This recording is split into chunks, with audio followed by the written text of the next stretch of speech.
আর প্রথমেই খর্দার খবরের আপডেটের দিকেই নজর রাখবো। খর্দায় অপহৃত শিশুর দেহ উদ্ধার ভাগাড়ে। শনিবার বাড়ির সামনে থেকে অপহৃত হয় সেই শিশু। অপহরণের ছবি ধরা পড়ে সিসি ক্যামেরায়। 4 দিন ধরে এই শিশুর খোঁজ মেলেনি। আজ সকালে সেই শিশুর দেহ উদ্ধার হয় খর্দার ডাঙ্গাপাড়ার একটি ভাগাড় থেকে।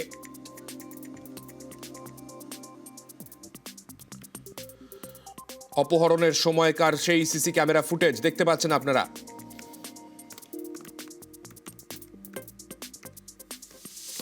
আমাদের সঙ্গে আমাদের প্রতিনিধি সুবীর রয়েছেন, সুবীরের কাছেই চলে যাব। সুবীরের কাছ থেকে একটু বিস্তারিতভাবে জেনে নেব। সুবীর, এই দেহ উদ্ধার হলো, মূলত কি কারণে শিশুটিকে হত্যা করা হলো, কি জানতে পারা যাচ্ছে এখনো?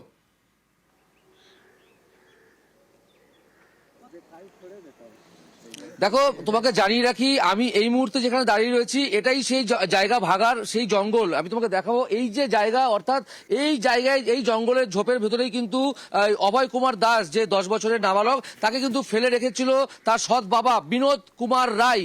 জানা যাচ্ছে পুলিশের জেরার মুখে স্বীকার করেছে যে সেই কিন্তু এই নাবালক, অর্থাৎ 10 বছরের নাবালককে কিন্তু মেরেছে। পুলিশের সূত্র থেকে যেটা জানা যাচ্ছে যে এই বিনোদ রায়, সে কিন্তু সোদপুরের গোশালা যে মাঠ, সেই গোশালা মাঠে কিন্তু সে সেখানে গিয়েছিল এবং তাকে কিন্তু এই নাবালককে নিয়ে সেখানে গিয়েছিল এবং সেখানে গিয়ে তাকে প্রথমে ব্লেড দিয়ে তার গলার নালি প্রথমে চিরে ফেলে, তারপরে তার মুখে ব্লেড দিয়ে বিভিন্ন জায়গায় এলোপাথারি সেই জায়গা থেকে কিন্তু চালাতে থাকে। পাশাপাশি তোমাকে জানি রাখি, সেখানে খুন করে, ব্লেড দিয়ে চিরে নাবালককে খুন করে তার সৎ বাবা বিনোদ রায় এবং সেখান থেকে কিন্তু নিয়ে এসে এই খর্দা ও ডাঙ্গাপাড়ার যে ভাগাড়ের জঙ্গল, সেই জঙ্গলে কিন্তু ফেলে দিয়ে রাতের অন্ধকারে সে চলে যায়। এমনটাই স্বীকার করেছে বিনোদ রায়, যে সৎ বাবা, পুলিশের কাছে। এবং ইতিমধ্যেই কিন্তু বিনোদ রায়কে রওনা থানার পুলিশ তারা কিন্তু গ্রেপ্তার করেছে এবং তার যে মা, অর্থাৎ পুনম দেবী, তাকেও কিন্তু জিজ্ঞাসাবাদ করা হচ্ছে আটক করে। যে খুন করার ক্ষেত্রে মোটিভ কি হতে পারে, এখনো পর্যন্ত কি সেই রকম কোনো মোটিভের কোনো অনুমান পুলিশের তরফে করা হচ্ছে?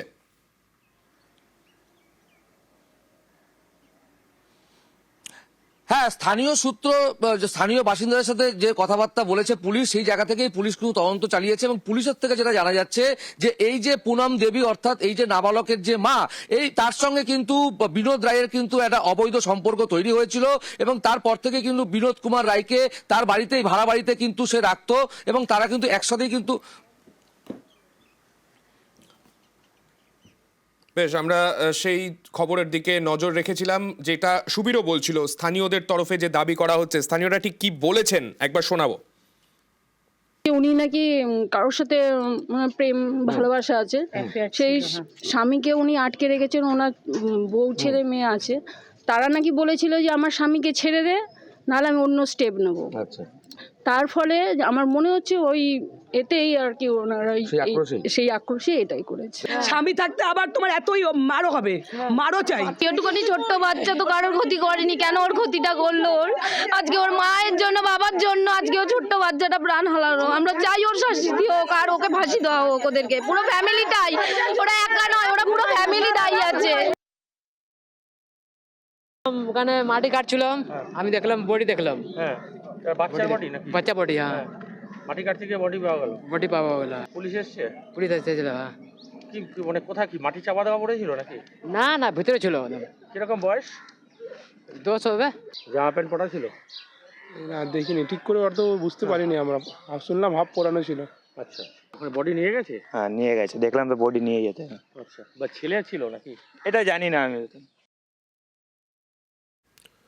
ব্যারাকপুরের ডিসি সেন্ট্রাল, তিনি কি বলেছেন এই বিষয়ে শোনাবো। যে মিসিং হয়েছিল ওর বডি আছে। আচ্ছা, সব কিছু ডিটেকশন হয়ে গেছে। আসামি যেটা অ্যারেস্ট করেছিলাম বিনোদ রায়, ও নিজেই কনফেস করে নিয়েছে। আমরা রিকনস্ট্রাকশন অফ ক্রাইমও করে ফেলেছি। অফেন্ডিং ওয়েপনটাও সিজ করে নিয়েছি। আচ্ছা, আমাদের as per statement of Binod Roy accuse, স্টেটমেন্টে আছে কি যে ছেলেটি মা আছে, ওর ইনভলভমেন্টও আছে স্টেটমেন্ট, ওটা আমরা ভেরিফাই করছি। 2 দিন আগেই পূর্ব মেদিনীপুরের ময়নায় সেখানে এক মহিলার মুন্ডহীন বস্তাবন্দি দেহ উদ্ধার হয়েছিল। নদী থেকে উদ্ধার হয়েছিল সেই দেহ, আর সেই দেহের বাকি দেহাংশ অর্থাৎ মুন্ডুর খোঁজে এবার ড্রোন নিয়ে চলছে তল্লাশি। পুলিশের তরফে মহিলার মাথার খোঁজে ড্রোন উড়িয়ে তল্লাশি চলছে। যেখানে ঘটনাস্থল, অর্থাৎ যেখান থেকে এই দেহ উদ্ধার হয়েছে, তার আশেপাশে বেশ কিছুটা জায়গায় ওই মুন্ডুর খোঁজে এই মুহূর্তে তল্লাশি চলছে। আমাদের সঙ্গে আমাদের প্রতিনিধি সুজিত রয়েছেন। সুজিত, সকাল থেকে এই তল্লাশি অভিযানের দিকে নজর রেখেছে।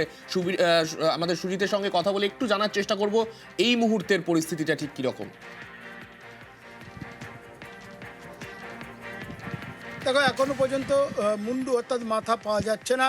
এই অজ্ঞাত পরিচয় মহিলার মৃতদেহ উদ্ধার হয়েছিল নদী থেকে। সেই নদীর আশপাশ এলাকাতেই মুন্ডু অর্থাৎ কিনা মুন্ডুহীন দেহ যেহেতু উদ্ধার হয়েছে এবং তার পরিচয় জানা যাচ্ছে না, সে কারণে সান্নিক চেষ্টা হচ্ছে যে মহিলার মাথা সেটা কোথায়, অর্থাৎ মাথা কেটে খুন করে বস্তাবন্দি করে ফেলে দেওয়া হয়েছে এমনটা কিন্তু পুলিশ জানতে পেরেছে বা প্রাথমিকভাবে যেটা তাদের তদন্তে উঠে আসছে। কিন্তু মাথা যতক্ষণ না পাওয়া যাচ্ছে, মুন্ডুহীন দেহের পরিচয় কিন্তু পাওয়া যাচ্ছে না। মহিলার মৃতদেহ উদ্ধারের পর 2 দিন কেটে গেছে। এখন চেষ্টা হচ্ছে ড্রোন উড়িয়ে সেই তল্লাশিটা জারি রেখেছে পুলিশ। এখনও পর্যন্ত পাওয়া যায়নি, তার কারণে ঠিকানাও পাওয়া যাচ্ছে না এবং চেষ্টা চলছে। সুজিত, আমরা যে ছবি দেখতে পাচ্ছি নদীতে খুব বেশি কিন্তু জল নেই, তার মানে এই বস্তা খুব বেশি দূর ভেসে চলে গেছে সেই রকম আশা করা যায় যে সেরকম ঘটেনি। সেক্ষেত্রে কি পুলিশ এই দেহ কোথায় ফেলা হয়েছে সেই একটা জায়গা কি সেভাবে চিহ্নিত করতে পেরেছে? সেই জায়গা চিহ্নিত করেছে ময়নার যে অঞ্চলে, যেখানে নদীর ধার থেকে উদ্ধার হয়েছে। কিন্তু তুমি যেটা দেখছো জল কম, কিন্তু সেটা ভাটার সময়ের ছবি।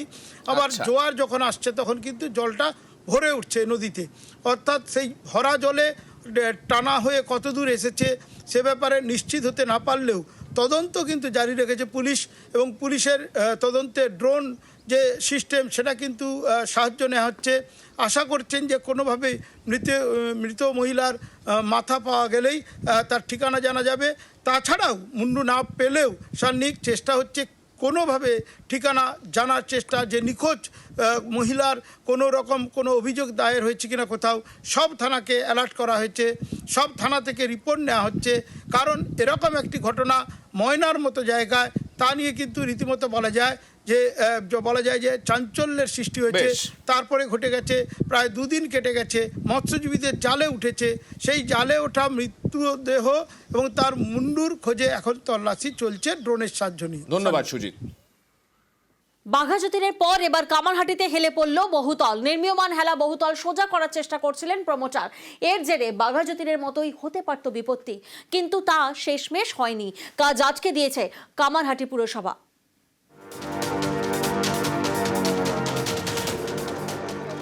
14 জানুয়ারি বাঘাযতীনে বহুতল বিপর্যয়। হেলে পড়া বহুতল সোজা করতে গিয়ে বিপত্তি, বাড়িটি গোড়া থেকে ভেঙে পড়ে, পুরোপুরি হেলে যায়।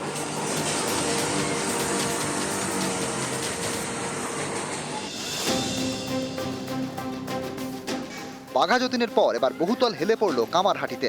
কামারহাটি পুরসভার 7 নম্বর ওয়ার্ড ধোবিয়া বাগান এলাকা, এখানেই তৈরি হচ্ছে বহুতল। ছবিটা দেখুন, বাড়ির সঙ্গে বাড়ি একেবারে গায়ে গায়ে। স্থানীয়দের দাবি নির্মীয়মান এই বহুতলটি অনেকদিন ধরেই হেলে পড়েছে। প্রমোটার চেষ্টা করছিলেন হেলে পড়া এই বহুতল সোজা করতে।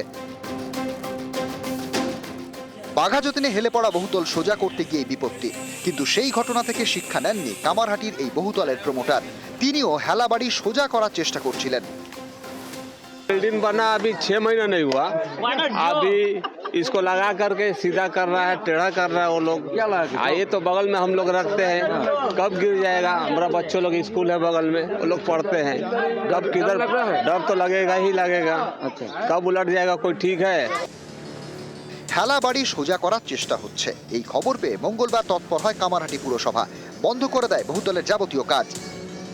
পুলিশ প্রশাসন এবং আমার পৌরসভার ইঞ্জিনিয়ার সহ সকলে আমরা গিয়েছিলাম, আমরা সেটাকে বন্ধ রেখেছি। কার থেকে পারমিশন নিয়েছে, কার থেকে কিছু নিয়েছে না, এবং তার সাথে সাথে বাড়িটা একদম পুরোটাই বেআইনি বাড়ি, প্ল্যান ছাড়া বাড়ি। আমরা সেটা ডিমোলিশ করার জন্য আমরা অর্ডার দিচ্ছি এবং পুলিশের নজরে রয়েছে এবং আমি এফআইআর করছি। বাঘাযতীনে জলা জমি ভরাট করে বহুতল, আর কামারহাটিতে পুকুর ভরাট করে বহুতল।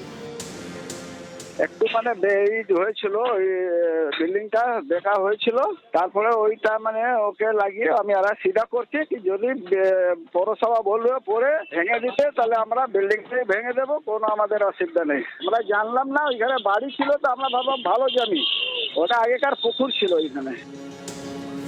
এখানেই অনেকের প্রশ্ন, পুকুর ভরাট করে বহুতল হচ্ছিল কিভাবে? কিভাবে পুরসভা ছাড়পত্র দিল? হেলে পড়া বাড়ি সোজা করার অনুমতিই বা কে দিল? বাঘা যতীনের মতো ফের একটা বিপর্যয় ঘটে গেলে তার দায় কে নিতেন? সুবীর দে, নিউজ 18 বাংলা।